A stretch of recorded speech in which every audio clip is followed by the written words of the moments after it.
അങ്ങനെ എൻ്റെ സകലമാന പരിപാടികളും പൊളിച്ചുകൊണ്ട് ജഡുവിൻ്റെ ഓൺലൈൻ ക്ലാസ് ഒരാഴ്ച കൊണ്ട് നീട്ടി. ഇവിടെ മഴയൊക്കെ ആയിരുന്നത് കൊണ്ട് ഞാൻ വിചാരിച്ചു ജസ്റ്റിൻ കൊച്ചു ഓഫീസിലും സ്കൂളിലൊക്കെ പോയി കഴിഞ്ഞ് ഷോപ്പിങ്ങിന് പോകണം, കുറച്ച് പരിപാടികളൊക്കെ ചെയ്യണമെന്ന്.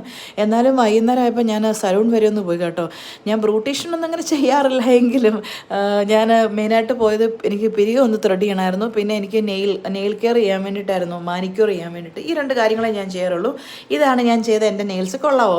അത് കഴിഞ്ഞപ്പോൾ എനിക്കൊരു എന്തിൻ്റെ തൊരയാന്നല്ലേ, കുക്കിങ്ങിൻ്റെ. ഞാൻ പറഞ്ഞില്ലേ എനിക്ക് എന്തെങ്കിലും ഉണ്ടാക്കണമെന്ന് തോന്നിയാൽ അപ്പോൾ ഉണ്ടാക്കണം. അത് വല്ലാത്തൊരു അസുഖം കേട്ടോ. നിങ്ങൾക്കുണ്ടോ അമ്മാതിരി അസുഖം?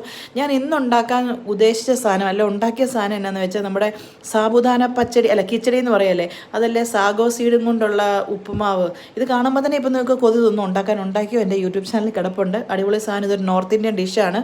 അത് കഴിഞ്ഞപ്പോൾ പിന്നെ ഒരു അടിപൊളി ചായ ഇട്ടേക്കാന്ന് വിചാരിച്ചു. വൈകുന്നേരമല്ലേ, ഞാൻ അത്ര ചായ ലവറൊന്നും അല്ലെങ്കിലും ഒരു ചായ ഇന്നിട്ടു. അങ്ങനെ ഞാനും ചേടും കൂടെ ചായയൊക്കെ കുടിച്ചപ്പോൾ ഞാൻ വിചാരിച്ചു, അയ്യോ എൻ്റെ തല എൻ്റെ ബോഡി കാണിച്ചില്ലല്ലോ, കാണിക്കണ്ടേ.